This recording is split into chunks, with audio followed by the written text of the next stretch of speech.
Bienvenidos al capítulo de nefrofisiología. Vamos a pasar a desarrollar acerca de las bases de la misma. Como ustedes sabrán, es importante que uno conozca la rentabilidad de nefrología, el curso de nefrología de cara al examen, y vamos a encontrarnos que la mayor cantidad de preguntas van a venir en torno a dos temas muy preguntados, que vendrían a ser las bases generales y lo que vendrían a ser también los temas como son balance hidroelectrolítico, equilibrio ácido-base y propiamente el tema que vamos a hablar el día de hoy, nefrofisiología. Es importante saber de que la fisiología renal, para entenderla, tienes que tener las bases de manera muy claras y esquemáticas, ya que estas te van a acompañar durante todo el desarrollo del capítulo. Primero, de manera muy práctica, muchas preguntas nos vienen dirigidas a saber la cantidad total de agua en el cuerpo.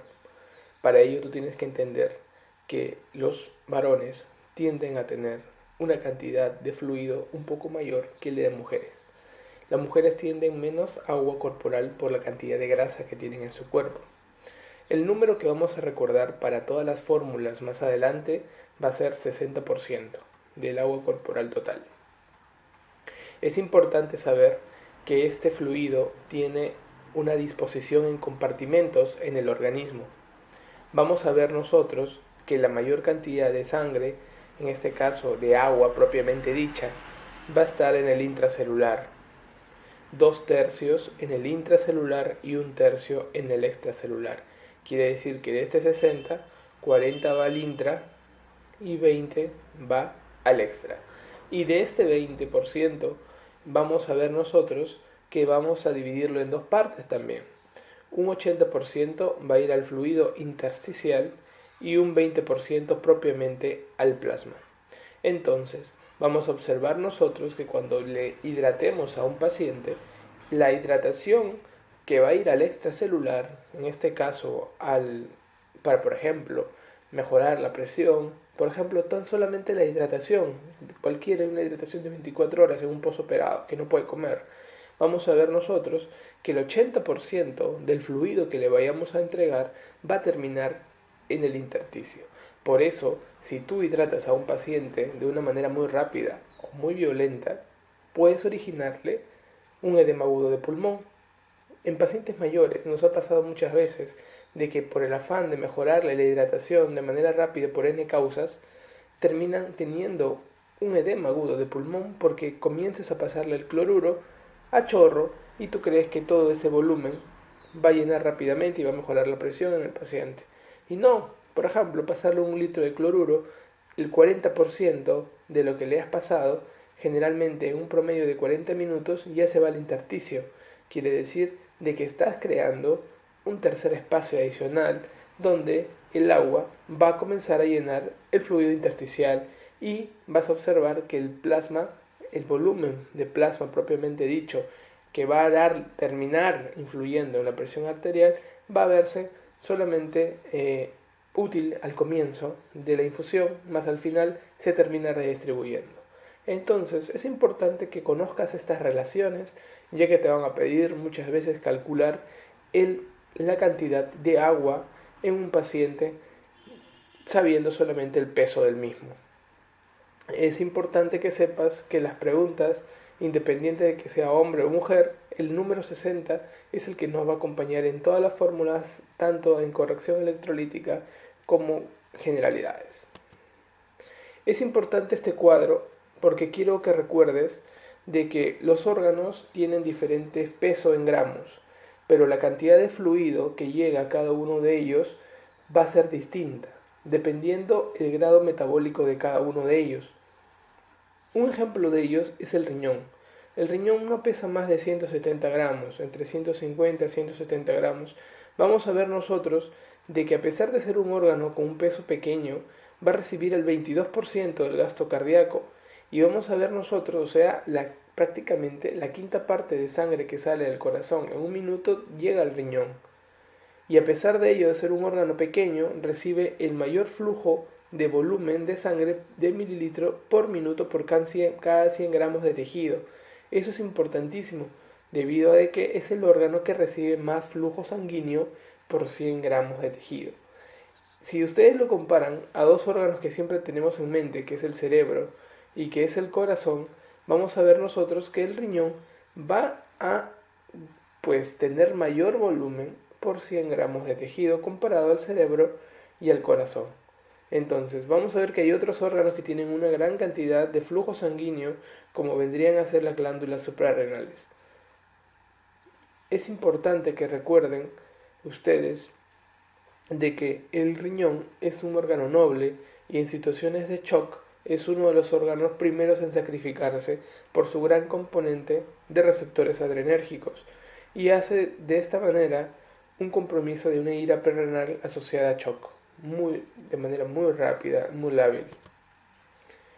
Dentro del estudio propiamente dicho de la función renal, hay que recordar 4 cosas. El riñón tiene 4 funciones claras. La primera es la regulación del equilibrio hidroelectrolítico en el cuerpo. La segunda es la eliminación de los productos nitrogenados. La tercera es el control del ácido base. Y la cuarta es un control hormonal. Esto lo vamos a ver en una clase propiamente, cómo es el control hidroelectrolítico. Vamos a ver también una clase de control de equilibrio ácido-base. Y la eliminación de productos nitrogenados propiamente dicha es en la función renal, donde vamos a ver en su grado máximo en la IRA y en la IRC, un estudio bueno. Y el manejo hormonal del riñón, el riñón maneja varias hormonas. Por ejemplo, ¿qué hormonas maneja el riñón? Maneja la renina, que todo el mundo la conoce. El riñón va a trabajar en la producción de lo que vendría a ser la hormona tiroidética en su función. Influye, es un órgano en el cual produce, y hay órganos que influyen también, hormonas que influyen. La hormona tiroidética que viene a trabajar en el riñón directamente, en la producción de acuaporina 2, que es la más importante en el riñón, en la reabsorción de agua. Vamos a ver también nosotros que la paratormona va a tener una función fundamental en el túbulo contorneo proximal, en lo que vendría a ser la reabsorción de fósforo y básicamente el bloqueo del mismo ante elevación de la paratormona, y también una estimulación a nivel del túbulo contorneo distal en la reabsorción de calcio. Es fundamental. A nivel medular renal tienes la eritropoyetina, el cual va a estimular la producción de serie roja para que pueda el paciente producir tranquilamente glóbulos rojos en todas las condiciones básicas. Y también hay una hormona que se llama la renolasa, es una hormona descubierta en ratas que se ha descubierto que tiene una potencia, es la única hormona que tiende a destruir catecolaminas en la sangre y que justamente estaría influenciado en los mecanismos de autorregulación renal por la destrucción de noradrenalina, dopamina, que van a tener un trabajo de función renal, y esta renolasa termina siendo un tipo de destrucción de este tipo de catecolaminas. Entonces el riñón tiene un aspecto hormonal importantísimo. Es un órgano donde no solo crea hormonas, sino también es lugar de repercusión de muchas de ellas, y hay que tomarlo en consideración. Para este repaso anátomo-fisiológico que estamos haciendo, vamos a hablar un poco de la vascularización renal, de la histología de la nefrona, vamos a hablar un poco de las funciones renales y sus mecanismos, básicamente que son la filtración, la secreción y la reabsorción, juntos todos ellos influenciando en lo que vendría a ser la excreción renal.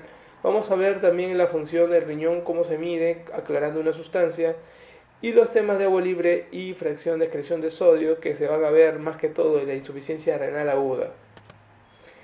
Entonces, viendo la vascularización del riñón, luego que la arteria renal sale de la aorta, pasa a una serie de divisiones con arterias lobares e interlobares y llega a un término medio de división entre la corteza y la médula, teniendo las arterias arciformes. Luego que salen las arterias arciformes, comienza todo el proceso de capilaridad final, en el cual llega la arteriola aferente y termina dando un ovillo y saliendo la arteriola eferente. De tal manera que viene la arteriola aferente, hace el ovillo capilar glomerular y sale la arteriola eferente.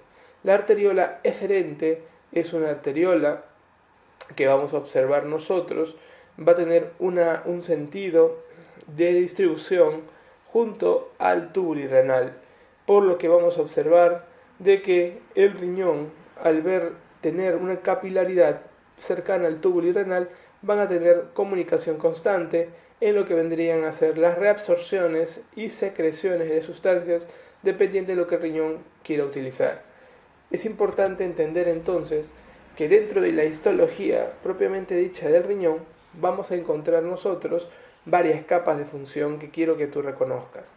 El glomérulo propiamente dicho, que te acabo de presentar, capilar, va a estar envuelto en un 90% de las zonas por una membrana basal.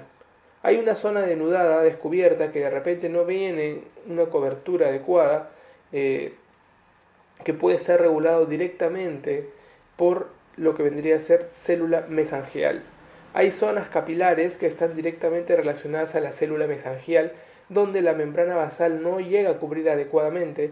Esta zona de capilares que está recubierta por célula mesangial, cuando hay una lesión mesangial, se expresa por lo tanto en una hematuria. Entonces, observen ustedes que el capilar, acá está la sangre, contenida dentro del capilar sanguíneo, está envuelta por una membrana basal, una membrana que va a permitir dar la barrera de ultrafiltración renal adecuada. Está compuesta por ácido ciálico con cargas negativas, repeliendo cualquier carga que también sea negativa, como la albúmina por ejemplo, y eliminando todas ellas, y solamente permitiendo un contacto de cargas positivas. Por ello, esta membrana tiene unos poros dedicados en el cual solamente puede filtrar sustancias menores de 7000 Daltons. Si son mayores de ella, es más difícil que éstas puedan ser filtradas. Por lo tanto, filtra por tamaño de molécula y también por carga eléctrica. Van a observar ustedes que esta membrana es creada por células mesangiales y por las células epiteliales. Constantemente está en regeneración y es importante para la ultrafiltración. Cuando esta membrana tiene lesión, vamos a ver nosotros de que va a haber un tipo de proteinuria asociada, como se puede ver en muchos casos en pacientes con proteinuria por un síndrome nefrítico nefrótico.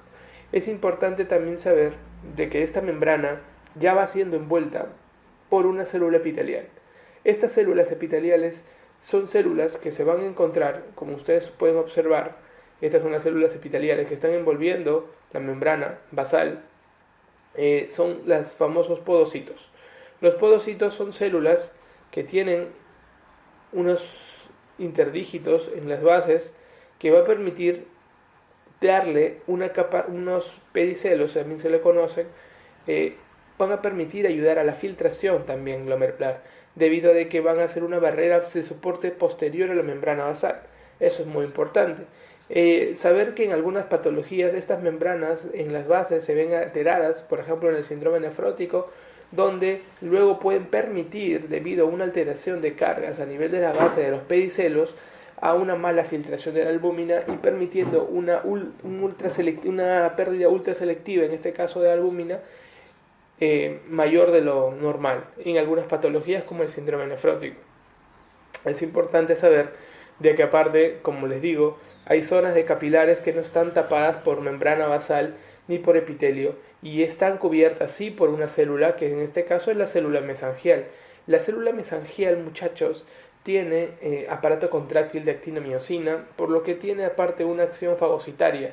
Entonces es como un macrófago de la nefrona. Se comporta eliminando sustancias que no necesita la nefrona, pero a la vez también da una sobrecarga que al tener un aparato contráctil puede disminuir el volumen de la zona glomerular, haciendo una contracción de la misma, disminuyendo en este caso el flujo sanguíneo renal, por lo tanto la filtración glomerular. Entonces es importante saber que el mesangio tiene una porción intracapsular, intraglomerular, y tiene una porción extraglomerular, en el cual vamos a ver nosotros cuando estamos en la nefrona, que está la arteriola aferente, acá está la arteriola deferente, van a ver ustedes toda la cápsula, en este caso de Bowman, en este caso, y van a ver que va a haber mesangio que está acá, que es el mesangio que te he presentado en el dibujo, y va a haber mesangio que está acá. A este mesangio se le llama intracorpuscular y este mesangio se llama extracorpuscular. Esta célula mesangial extracorpuscular tiene una parte importante en lo que vendría a ser el aparato yuxtaglomerular.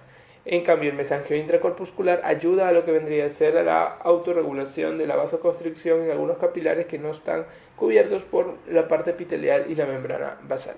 Cuando entonces vamos viendo un poco el tema histológico, vamos a ver que hay zonas dentro de este aparato glomerular que nos va a ayudar más adelante para la clase de glomerulonefritis, en el cual todo lo que esté debajo de la membrana basal se llamará, en este caso, subendotelial, porque está justamente debajo del endotelio y la membrana basal, entre ambas. Se va a llamar subendotelial. El espacio que nosotros vayamos a encontrar entre la zona epitelial del podocito y la membrana basal, vamos a llamarle zona subepitelial, para tener más que todo lo que vendría a ser una división histológica para las patologías que se vayan a describir. Todo lo que está por dentro del glomérulo será endocapilar y todo lo que está afuera será extracapilar. Entonces, recordar entonces lesiones características con clínica asociada. Si tengo una lesión del epitelio, básicamente voy a encontrar de que va a haber una filtración asociada más que todo a patología de tipo una insuficiencia renal aguda. Se asocia muchas veces a la lesión epitelial y se va a corresponder muchas veces con una hematuria asociada y una proteinuria asociada. Es un cuadro nefrítico. Cuando hay una lesión endotelial, predomina más que todo la hematuria. Y cuando hay una lesión mesangial, también predomina la hematuria. Entonces, entre todos, a la hora de las preguntas de examen, te van a venir más o menos dependiendo de la casuística que vemos todo el tiempo, y te van a preguntar, ¿no? Si hay una lesión epitelial, ¿qué es lo que va a predominar? Bueno, en lesiones epiteliales vamos a ver nosotros que van a predominar muchos casos de proteinuria. Entonces, en lesiones epiteliales predomina más que todo la proteinuria.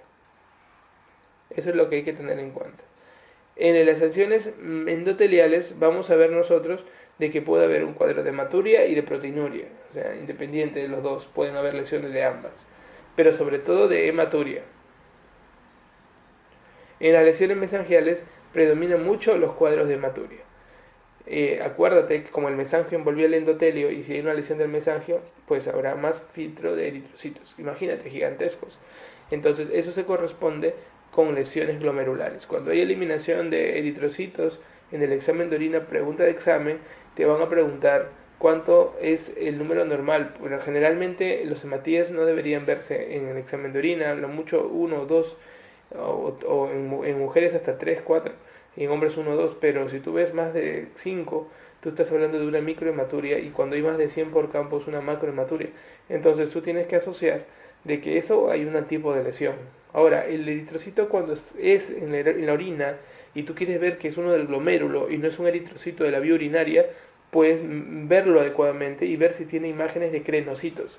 Los crenocitos se asocian cuando son más del 20% en el examen de orina a patología glomerular propiamente dicha. Entonces ese es el primer examen de daño renal que se puede dar, el examen de orina en una comunidad, y podemos ver nosotros alteraciones glomerulares típicas buscando crenocitos. Las sustancias no deberían filtrarse, como ustedes saben, más de 7000 daltons. En caso de daño renal se pueden filtrar muchas sustancias, entre ellas la mioglobina, por ejemplo, la misma hemoglobina, que son gigantescas sustancias, las inmunoglobulinas. Ya al filtrarte estas nos están hablando de un daño a nivel glomerular, de todas maneras. La albúmina se puede filtrar, se reabsorbe. Las lipoproteínas se pueden filtrar, no, son gigantes. Las lipoproteínas no es como la albúmina, pues la albúmina mide 69.000 daltons y la lipoproteína mide 500.000 daltons, o sea, es gigantesca, una monstruosidad de proteína que va a hacer daño al riñón. Ustedes observen entonces acá un poco de lo que vendrían a ser los polos renales. Acá está el polo urinario y acá está el polo vascular. Vamos a ver que la arteria aferente y la arteriola aferente van a tener todo este ovillo, van a verse envueltas por la parte parietal de la cápsula de Bowman, y van a ver que hay un espacio en la cápsula, y luego de que se haya filtrado el ultrafiltrado adecuado, ya de haber trabajado, eliminado básicamente todas las sustancias y todo el plasma que se necesite, pasa la solución, ¿no? Una solución rica en nutrientes, muchos de ellos, sobre todo glucosa y aminoácidos, pasa y se filtra y llega a la primera zona de trabajo, que es el túbulo contorno proximal. Entonces, como ya tenemos la solución que ha pasado, en este caso al túbulo urinario, esa solución nos va a permitir medir la función renal.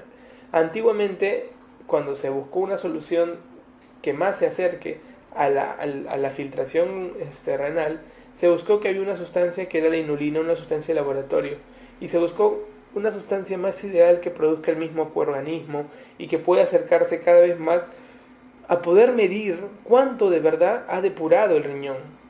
Ustedes saben que el gasto cardíaco es 5 litros, pero de esos 5 litros solamente 20% vienen al riñón. Ponle pues que viene 1 litro. Pero esto es sangre. La sangre es en promedio 40%, ¿no es cierto?, de un hematocrito y 60% es plasma. Entonces, del 1000 que llegaba al riñón, ¿cuánto de verdaderamente de plasma hay? 600 cc. Entonces 600 cc es plasma. Se puede medir la solución plasmática renal con una solución que se llama paraminohipurato, que siempre lo preguntan. Pero esos 600, ¿cuántos se llegan a filtrar adecuadamente? Entonces, estos 600, solamente el 20% se filtra por el riñón. Los otros se siguen volviendo a la sangre. Entonces, más o menos el 20% de 600 es 120. Esta solución quisiéramos hallarla con una sustancia que pueda medir el 120. A eso llamamos nosotros depuración renal, en el cual vamos a ver cuánto es la cantidad de sustancia que se limpia del riñón del plasma en un minuto. Entonces, esta solución de 120 buscaron sustancias que puedan ayudar a medir esa depuración. Y de la que más se acercó fue la creatinina. Pero ustedes observan que la creatinina tiene una diferencia con la inulina. Tiende a ver una sobrecuantía. Y la urea, en cambio, tiene a ver una diferencia.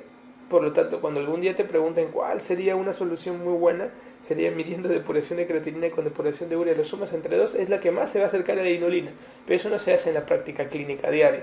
Solamente medimos la depuración de creatinina, que la podemos medir de dos maneras. De una manera con fórmula, cuando queremos hallar rápidamente la depuración renal, o sea, la función renal, y según esa depuración lo podemos clasificar en 5 estadios de falla renal. Y vamos a ver también que lo podemos hacer propiamente con un laboratorio, haciendo que el paciente, porque para hallar la fórmula necesitas el volumen urinario. Por lo tanto, el paciente tiene que juntar su orina en un frasco pues, de 3 litros, ahí tienes el volumen urinario. Tienes que hallar la concentración química que hay de creatinina en esa orina y la concentración química de tu creatinina en plasma. Entonces necesitas también no solo el volumen, sino que te hallen la concentración de creatinina en esa orina y aparte la concentración de creatinina en tu plasma. Entonces con esos valores tú ya puedes hallar de manera excelentemente exacta por laboratorio. En cambio, que va a ser lo más acercado a tu cuerpo. En cambio, por fórmula, a veces hay condiciones patológicas que no te permiten tener con credibilidad el resultado. Y por ahí como que puedes pecar en exceso, en defecto, pero no te vas a acercar tanto de repente al resultado, ¿no? Estas son las dos maneras de poder medir. Una de manera rápida, con fórmula, que te vas a acercar al hito, y por laboratorio, que es exacto, pero tienes que juntar tu orina 24 horas para poder hallar la fórmula. Entonces la depuración normal de un ser humano es de 90 a 120. Esto es importante, ¿eh? Muchos se equivocan con este pequeño dato: mililitros por minuto, porque acuérdate que filtra plasma. Y en urea será 40 a 60 mililitros por minuto. Cuando la depuración de la creatinina ha disminuido más, en promedio 50%, recién la creatinina en plasma se comienza a elevar. Y la creatinina en plasma, ¿cómo te viene? En miligramos por decilitro. Recién comienza a elevarse la creatinina cuando la depuración ha disminuido en promedio 50%. Lo que te mencionaba, la fórmula del estudio hemodinámico cardiorrenal viene con el gasto cardíaco, que tú sabes de esa fórmula, lo hemos visto en cardiología, y vemos el flujo sanguíneo renal 20%, incluso hay algunos más ricos todavía te sacan el flujo renal efectivo, que es prácticamente el 85% que solamente es sangre, por el 15% se va a las pirámides renales, pero de una manera práctica, cuarto de 1000. ¿Okay? Y el flujo sanguíneo plasmático renal, que en este caso vendría a ser el 60% de 1000, en este caso 600, que lo vas a hallar por el paraminohipurato. Y la traza de filtrado glomerular, que vendría a ser el 20%. que vendría a ser la fracción de filtración. Es importante entonces, para la derivación de las fórmulas, encontrar lo que vendrían a ser la filtración glomerular propiamente dicha. La fórmula que usamos en el laboratorio generalmente en la parte hospitalaria es la fórmula de Crocroft-Gault, que lo preguntan últimamente. Te lo recomendamos que lo aprendas muy bien y hagas ejemplos prácticos con diferentes casos que te plantees. Tenemos la fórmula que es 140 menos la edad multiplicado por el peso del paciente entre 72 por su concentración de creatinina, que viene en miligramos por decilitro. El resultado que te den, porque siempre te van a dar la edad, te van a dar el peso y te van a dar la concentración de creatinina. El resultado lo multiplicas por favor por 0.85 en caso de ser mujer, pero si es varón, como salga el resultado. Por este pequeño detalle muchos han caído en muchas preguntas, ya que se olvidan del 0.85 y como observan que la clave también está, la que te sale el resultado, no multiplicaste por 0.85 y terminas fallando. Hay otras fórmulas que son las famosas fórmulas MDRD, que son fórmulas que tienen varias versiones según la cantidad de variables que más se van sumando y que más se van acercando a lo que vendría a ser el ideal de el valor final, como si lo estuvieras tomando como un laboratorio. Los nefrólogos lo usan, ellos son, nosotros en general usamos Crocroft-Gault, el nefrólogo sí tiene su calculadora, tiene su app que ha bajado del MRD y al toque comienza a poder calcular de una manera bastante, te pide más variables, te pide más datos, pero te acercas un poco más a lo que vendría a ser la depuración final que se está utilizando. Respecto a lo que vendría a ser el control renal, vamos a observar nosotros de que para hablar del control renal tenemos que ver que la autorregulación depende de la arteriola aferente y depende de la arteriola eferente. Normalmente los que miden la arteriola aferente tenemos el óxido nítrico y tenemos la endotelina, que son los antagonistas en la zona aferente. En cambio en la eferente tenemos lo que vendría a ser la prostaglandina y tendríamos a lo que vendría a ser el angiotensinógeno.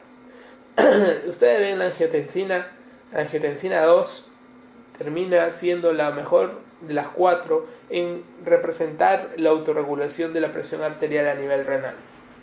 Es importante saber entonces de que independiente de cómo es el paciente, se tiene que mantener una presión de 15 a 25 milímetros de mercurio de filtración, tanto independiente de la arteriola aferente como independiente de la arteriola eferente. Cuando el paciente tenga disminución de la presión arterial, lo que va a ocurrir es que va a haber necesariamente un cierre de la eferente y un aumento de la aferente. Por lo tanto, va a haber una vasodilatación aferente para que venga más flujo y un cierre ligero de la arteriola eferente con tal de mantener esta presión. Por lo tanto, ustedes observarán que en la arteriola eferente predomina la angiotensina 2 y por lo tanto, en un paciente que tome YECA va a tener disminuida la angiotensina 2 y por lo tanto no va a regular adecuadamente lo que vendría a ser la autorregulación renal. Igualmente, en pacientes que tomen AINES van a bloquear las prostaglandinas y van a, en este caso, a influenciar en una mala regulación de la arteriola eferente. Ustedes tienen que recordar que hay mayor cantidad de nervios simpáticos en la arteriola eferente respecto a los pocos que hay en la arteriola aferente. Es por ello que la descarga simpática es sobre todo en trabajo en la arteriola eferente y esto va a influenciar al final en un juego de presiones para que la filtración se mantenga. Recuerden cuáles son los mediadores naturales hormonales de cada sector para que lo puedan relacionar a la hora de las preguntas de examen. Dentro de los túbulos renales, ya cuando la solución se ha filtrado, comienzan a aparecer una secuencia de eventos en cada sector del túbulo. No olviden que de todos los túbulos, el más preguntado en la historia de todos los exámenes es el túbulo contorneo proximal, porque es el que va a tener la mayor cantidad de reabsorción de sustancias imprescindibles. Por ejemplo, vamos a ver que el 100% de la glucosa se va a filtrar a este nivel. Vamos a ver que el 100% de aminoácidos que hayan pasado hacia la zona tubular se van a reabsorber a este nivel. Van a ver ustedes que el 100% de cualquier albúmina que haya pasado también se va a reabsorber a este nivel. Van a ver que el fosfato también se reabsorbe un porcentaje elevado a este nivel. Entonces es muy importante observar la cantidad de soluciones al 100% que se reabsorben a este nivel. Pero van a ver también que hay un número que siempre les recuerdo, que es el 60%. El 60% del sodio se reabsorbe a este nivel. Y el sodio va a jalar agua, por lo tanto el agua también se va a reabsorber a este nivel en un 60%. Y el bicarbonato también se va a reabsorber en un 66% a este nivel. Observen la cantidad de cosas que termina reabsorbiendo a este nivel, eso es importantísimo. Van a ver ustedes que el amonio, en este caso el grupo amino, trabajado del metabolismo de la glutamina y que se termina derivando en amoníaco, se puede trabajar en su secreción a este nivel para que más adelante se una con el hidrogenión del túbulo colector y forme amonio, y es una forma de eliminación renal. Como ustedes saben, el riñón tiene dos formas de eliminación del ion amonio, en este caso de los hidrogeniones. Lo puede hacer la acidez tubular renal, lo puede hacer por sistema de fosfatos, o también el hidrogenión lo puede eliminar por sistema de amoníaco. El sistema de fosfatos es el más importante a nivel renal, que parece el buffer renal más importante. El sistema de fosfatos es más poderoso que lo que vendría a ser el amonio, ¿ok? Entonces es importante también la cantidad de secreción de amonio, en este caso de amoníaco, que se va a secretar a nivel de túbulo contorno proximal para que luego se junte con el hidrogenio del colector y formen amonio, y es el segundo grupo de buffer importante en el nivel renal. Acá también va a trabajar la hormona paratormona, propiamente dicha, que va a influenciar en el bloqueo de lo que vendría a ser la reabsorción de fosfato. Normalmente se reabsorbe fosfato, pero se eleva la paratormona y bloquea la reabsorción de fosfato, eliminando el fosfato. Eso se ve en los casos de hiperparatiroidismo, donde vemos eliminación de fosfato, puesto que tiene la paratormona elevada, precisamente porque hay una depuración renal mala, donde el fósforo está elevado en sangre y la reabsorción de fosfato tiene que disminuirse, por lo que la paratormona bloquea la reabsorción de fosfato. Aparte de ello, en el túbulo contorno proximal hay una bomba constante que se va a estimular por la angiotensina 2. Es una bomba que vamos a ver nosotros normalmente en un paciente. Comienza, por ejemplo, comienza a eliminar hidrogeniones. Es una bomba de eliminación de hidrogeniones en el túbulo contorno proximal. Esa bomba se estimula por la angiotensina 2. Es una bomba que se estimula mucho por la angiotensina 2. Vamos a ver nosotros de que en casos de que tengamos angiotensina 2 elevada, la bomba se estimula más y comienza a eliminar mayor cantidad de hidrogeniones. Por eso es que muchos pacientes que tienen componentes mixtos de ácido-base tienen un shock hipovolémico asociado a una alcalosis metabólica por una eliminación anormal de hidrogeniones que se va a estimular, se ha visto en mucha medida en el túbulo contorno proximal. Entonces recuerden ustedes el efecto que ocurre en esta zona de los túbulos, donde las proteínas se captan, donde la glucosa se capta, donde el bicarbonato en mayor porcentaje se capta, el sodio, el agua, el sodio en todos sus niveles con todas sus bombas se captan. Entonces es fundamental, por eso es que estas células tienen un cepillo bastante producido, en el cual tienen una cantidad de receptores increíbles, y cuando hay algunas lesiones en esta zona, por ejemplo en los síndromes de Fanconi, donde hay una alteración del receptor del sodio y no se reabsorben las sustancias, porque la gran mayoría de estas sustancias se reabsorben con el sodio, sea por antiporte, por cotransporte, se reabsorben con el sodio. Entonces, al verse alterado en algunas enfermedades como el síndrome de Fanconi, que altera el túbulo contorno proximal, no se reabsorben estas sustancias y hay aminosiduria, fosfaturia, glucosuria asociada. Podemos ver en algunos casos que acá hay un receptor importante, una enzima importante que está en el cepillo del túbulo contorno proximal y también dentro de la célula del túbulo contorno proximal, que en este caso es una anhidrasa carbónica que ayuda a la reabsorción del bicarbonato en el metabolismo de producción del agua y CO2 con ácido carbónico. Esta anhidrasa carbónica puede verse afectada en algunas patologías produciendo una acidosis tubular renal tipo 2 a nivel del túbulo contorno proximal. Vamos a observar nosotros de que hay un diurético que trabaja bloqueando a esa anhidrasa carbónica, que es la acetazolamida. La acetazolamida disminuye las reservas de bicarbonato del cuerpo, haciendo de que éste no se produzca y no se reabsorba adecuadamente en el túbulo contorneado proximal. Por eso que con los pacientes que van a la altura, el famoso soroche, usan acetazolamida para que eviten la reabsorción y producción de bicarbonato y de esta manera puedan compensar su alcalosis respiratoria con su acidosis renal y puedan mantener un pH adecuado y no un pH muy elevado que termina luego influenciando en todo el efecto del famoso soroche. Es importante que recuerdes este sector, que es el más preguntado en los túbulos a nivel renal. Ustedes observen la cantidad de receptores que encuentran en el túbulo contorneado proximal, los diferentes tipos de bombas que se van a manejar. Van a observar que la luz es muy enriquecida en su producción. Acuérdense ustedes de que la cantidad de agua que se reabsorbe es gigantesca, más o menos en la sangre. Al riñón le llega 60 veces, da vuelta a la sangre todo el día. Y ustedes observarán que la cantidad de flujo que llega en 24 horas es elevadísima en agua, en volumen, en solutos. Y todo ello una reabsorción continua del túbulo contorneado proximal que incluso puede verse afectado por algunos fármacos que terminan lesionando, como los aminoglucósidos, que cuando hacen una nefrotoxicidad dañan la célula del túbulo contorneado proximal. Eso es muy importante recordarlo. Felizmente es reversible y al cabo de 2-3 semanas nuevamente comienza la potencia del trabajo del túbulo contorneado proximal. Acá observen ustedes la famosa anhidrasa carbónica. La anhidrasa carbónica va a trabajar el bicarbonato, que es fundamental la producción de bicarbonato en el riñón, y va a permitir luego el desglose en CO2 y agua, permitiendo el ingreso de CO2 y CO2 nuevamente con el agua internamente con otra anhidrasa carbónica, forman el ácido carbónico, recuperando el bicarbonato y permitiendo que el paciente reabsorba bicarbonato. O sea, reabsorbe el bicarbonato, produce el bicarbonato en túbulo contorneado proximal.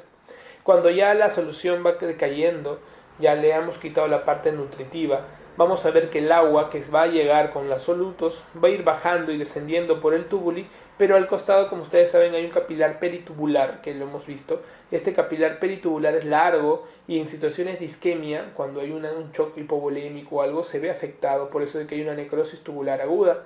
La necrosis tubular aguda que se da es justamente porque se afecta el capilar, hay necrosis distal de estos túbulos y se ven afectados, por lo tanto, lo que primero se va a ver afectado en estos pacientes son las soluciones, la concentración renal. ¿Por qué? Porque mientras más va cayendo en el túbuli, vamos viendo que la concentración de la orina se va haciendo mucho más alta, porque se va reabsorbiendo bastante, en este caso, cantidad de agua. Se reabsorbe el agua y va decayendo y va aumentando la concentración de orina. Ustedes saben que a nivel renal vamos a tener la corteza y la médula y vamos a ver que las nefronas que están en la corteza son nefronas que más sirven para la producción de orina porque tienen asas de Henle pequeñas. En cambio, las nefronas que están cerca a la médula tienen asas de Henle más largas y vamos a ver que ellas son las que más larga tenga el asa de Henle, permite un ahorro mayor de agua. Por lo tanto, los pacientes que están en zonas, por ejemplo, donde hay déficit de agua, donde haya mayor cantidad de, por ejemplo, las zonas del Sahara, del África, ellos tienen mayor cantidad de trabajo del asa de Henle porque terminen ahorrando mayor cantidad de agua.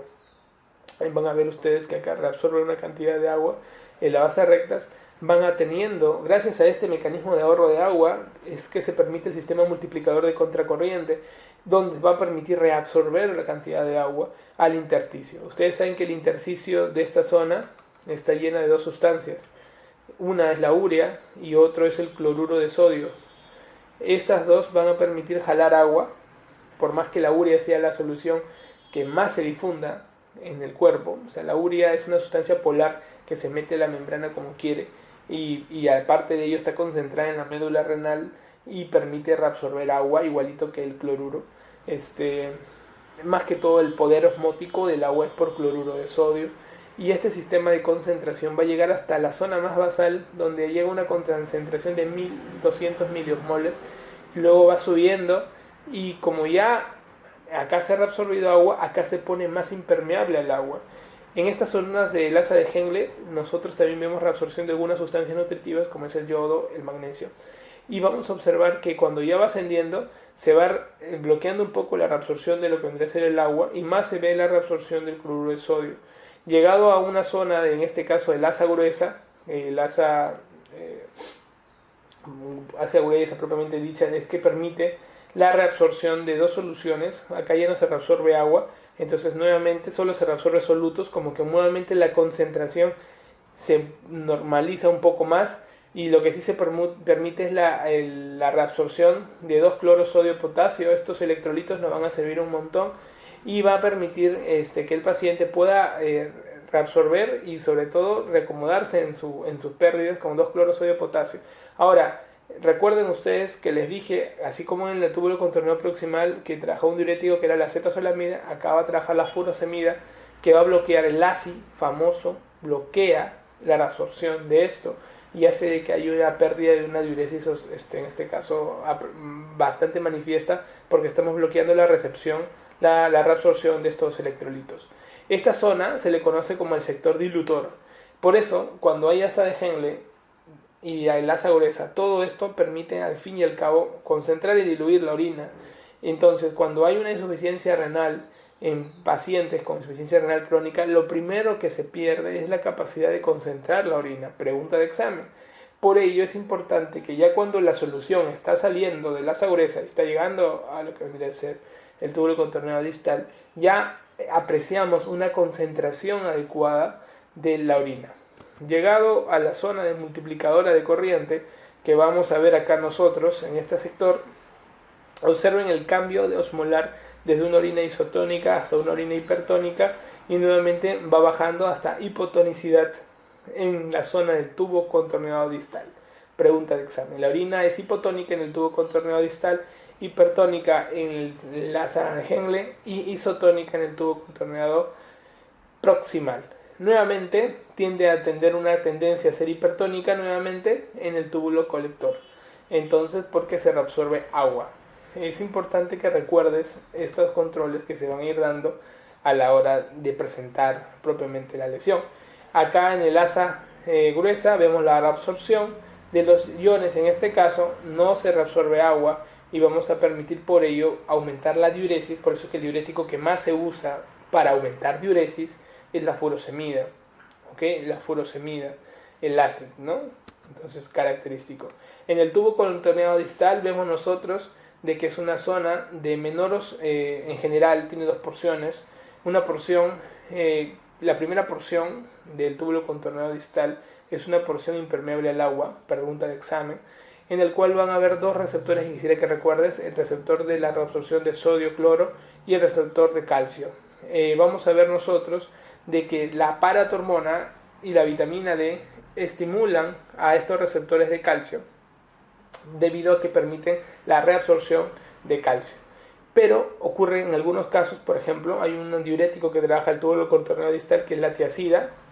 Las tiazidas lo que hacen es bloquean lo que vendría a ser el receptor de sodio-cloro, aumentando la concentración de sodio intraluminal, y al aumentarse la concentración de sodio intraluminal con lo que vendría a ser el calcio que está acá, permiten la reabsorción de sodio con calcio en otro receptor. Por eso se dice que en pacientes que tienen hipercalciuria, las tiazidas disminuyen la excreción de calcio por este mecanismo. Bloquean un receptor para activar otro dependiente de sodio y que reabsorba calcio a la vez. Y de esa manera como que estás compensando la pérdida de calcio. Es importantísimo entonces cómo las tiazidas permiten la reabsorción de calcio, y también la paratormona permite, conjunto con la vitamina D, la reabsorción del calcio en esta zona. En la zona segunda, la parte 2 del túbulo contorneado distal, vamos a observar que está la mácula densa. La mácula densa va a formar parte de lo que es el aparato yuxtaglomerular que vamos a mencionar. Y también hay una zona en la cual va a permitir el trabajo de una hormona que es la aldosterona. La aldosterona es la hormona del sodio. Acuérdate, aldosterona. ¿Ok? Que permite más que todo modular el 2 al 5% del sodio filtrado. Pero entre comillas parece poco, pero eso es fundamental, esa pequeña regulación que ocurre a este nivel, para que podamos observar la reabsorción de sodio y la eliminación de potasio. Cuando ya hay poco potasio en el cuerpo, comienzas a eliminar hidrogeniones. Pero siempre va a haber eso, ¿no? Reabsorber el sodio, eliminar potasio e hidrogeniones. Para que un paciente tenga hiperpotasemia clínica, tiene que al menos haberse dañado el 75% del filtrado glomerular. Por eso es importante las regulaciones de aldosterona y potasio en esta zona. Recuerden que el túbulo contorneo distal, al ser un segmento dilutor, tiene menos osmolaridad que el plasma. Entonces, en esta zona de trabajo fino de sodio es donde ya, como que entre comillas, son las últimas zonas de regulación fina de sodio para la osmolaridad final. Ustedes observarán que hay un mecanismo, en este caso farmacológico, no solamente en la primera porción con tiazidas, sino en la segunda porción con la espironolactona. La espironolactona bloquea el mecanismo de la aldosterona directamente, bloquea al receptor de la aldosterona, y de esta manera se va a evitar a que la aldosterona pueda funcionar, y de esa manera disminuye la concentración de sodio. En algunos pacientes se usa la amiloride o trianterena, que va a disminuir directamente, bloquea el receptor del sodio, y de esta manera se va a disminuir más que todo su reabsorción. Entonces, en pacientes que tienden a tener una hiponatremia mantenida, por ejemplo los cirróticos que tienen hiponatremia más de una hiponatremia dilucional, se le da furosemida asociado a una espironolactona para compensar las pérdidas, en este caso, de sodio. Acuérdate que a la espironolactona, al bloquear la pérdida, en este caso la reabsorción de sodio, ¿qué ocurre? Al bloquear la reabsorción de sodio, eleva los niveles de concentración sérica de potasio. Por eso es que se considera que es un ahorrador de potasio. Acá está el aparato yuxtaglomerular, acá están los componentes del aparato yuxtaglomerular, como pueden observar ustedes en esta zona.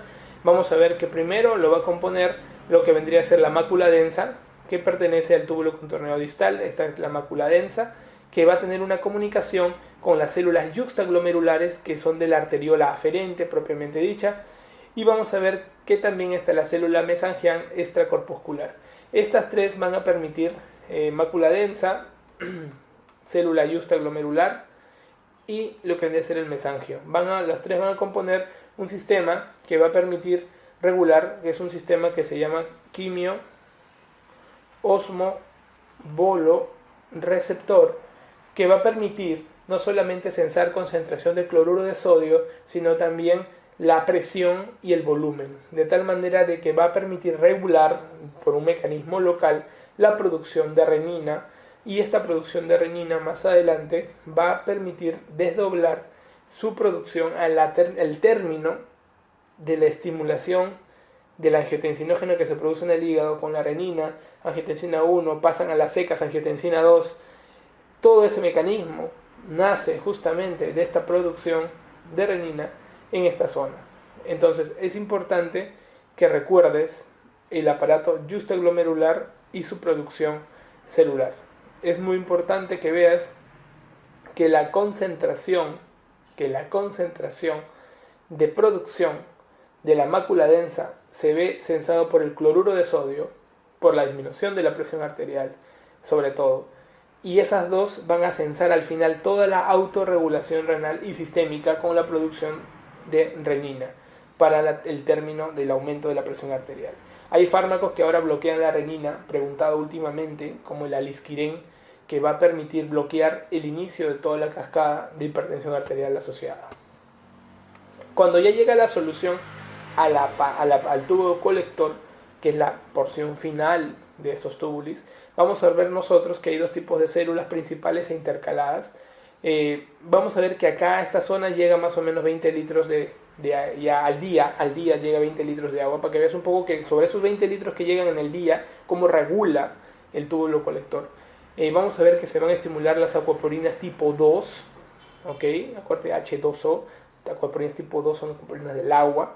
Y vamos a ver que en la zona colectora cortical, sobre todo, va a hacerse estimulada la aldosterona. O sea, la aldosterona llega también a estimular al colector en la zona cortical. Y en el colector medular, sobre todo, vamos a ver el estímulo potente de la hormona antidiurética. Por lo tanto, la hormona antidiurética no trabaja en el túbulo contorneo distal, trabaja en el colector. Muchas veces se confunden ese tema. El que trabaja en los dos lados es la aldosterona. ¿Ok? Eso es importante. Y al final, cuando se reabsorba prácticamente 19 litros y el paciente ingirió de repente 1 litro de agua, se termina eliminando 1 litro de agua también. Pero 19 litros que han pasado por acá se han recontra reabsorbido. ¿Ok? Cuando me hablo de 20 litros, por la cantidad de volumen de sangre que va a seguir llegando, filtrado al túbulo, pasado al túbulo colector, la cantidad de volumen que llega en el día, imagínense todo lo que se termina reabsorbiendo. Esta reabsorción del agua que ocurre en esta zona se da mucho por la concentración del cloruro de sodio y la urea. A ustedes observan que el cloruro jala agua y aparte la urea también se reabsorbe en gran volumen en el túbulo colector, permitiendo lo que es la configuración del sistema multiplicador de contracorriente. Al final, la orina tiene una composición de concentración y volumen que va a terminar, cuando alguien me preguntó una vez, doctor, ¿cuánto es la concentración iónica de calcio, magnesio, sodio que tiene que haber? Depende de cuánto es ingerido, porque el riñón trata de compensar todo, pero al final elimina de acuerdo a lo que tú consumes. Por lo tanto, es importante los nutrientes de inicio para poder saber cómo termina. Recordar nada más por histología, que alguna vez se preguntó y ya no volvió a preguntarse más en la historia, la célula principal y la célula intercalar. En la célula principal se reabsorbe agua, en cambio en la célula intercalar no se reabsorbe agua. En la célula principal se secreta potasio, en cambio en la célula intercalar se segrega bicarbonato, eso o hidrógeno. Eso es importante porque si queremos entender un poco, cuando la célula principal fundamentalmente trabaja ayudando en el agua y la célula intercalar es básicamente un buffer. O sea, eso como dos conceptos, ¿no? Principal es agua, intercalar es buffer, porque ayuda a la excreción de bicarbonato. Es como un resumen general para que tú puedas ver el esquema del túbulo colector. Acuérdate que hay dos sistemas de buffer renales, el fosfatos, que es el más importante, y el bicarbonato, en este caso local, que vendría a ser el trabajo con el ion amonio. Por lo tanto, fosfatos y amonio. Es los dos reguladores renales. Así como el regulador del cuerpo, el más importante es bicarbonato, en renal es fosfato primero y amonio segundo. Lo que vendría a ser la producción de la hormona antidiurética, vamos a ver que el núcleo supraóptico produce mayoritariamente hormona antidiurética y el paraventricular más que todo oxitocina. La mnemotecnia es sapo, no es sopa, es sapo. De tal manera que supraóptico, antidiurética, ha sido preguntado también. Respecto a las proteínas en la orina, vamos a ver que en estos túbulos se producen unas proteínas que ven ustedes como unos cristales, que son las proteínas de Tan-Horfall. Son las homogéneas, son incoloras, pueden presentarse en personas con normalidad. Generalmente se presentan en personas que han consumido diuréticos o que están sometidos a un estrés de ejercicio fuerte, intensivo, y que pueden, sobre todo en estados de deshidratación, pregunta de examen. Tan-Horfall en estado de deshidratación, pero se puede presentar en cualquier persona normal. La cantidad de proteínas que uno va a poder encontrar en la orina generalmente es menos de 150 miligramos en 24 horas. No debería haber más, y entre todo, sumando Tan-Horfall y todo, con poquita concentración de albúmina y todo ello. En el caso de un valor normal en 24 horas es menos de 150. Cuando hay más de 150 hablamos de un caso de proteinuria, y cuando hay más de 3.000.5 o más de 3 gramos y medio hablamos de rango nefrótico, pregunta de examen. ¿Ok? En el caso de la albúmina, un paciente normal debería eliminar de 2 a 30 miligramos en 24 horas, hablar de microalbuminuria hasta 300, y cuando hablamos más de 300 miligramos hablamos de macroalbuminuria, y es un marcador de daño renal. Eso se ve en las patologías de nefropatía diabética, cuando se controla la microalbuminuria hasta que ya más de 324 horas hablamos de una macroalbuminuria o daño directo. Las proteinurias son un signo de marcador de daño renal que tenemos que evitar en nuestros pacientes en los controles. Bien, esto sería todo para la parte de nefrofisiología y los conceptos básicos, esperando que hayan entendido todo ello para poder realizar las siguientes clases con normalidad. Nos estamos viendo en los siguientes capítulos.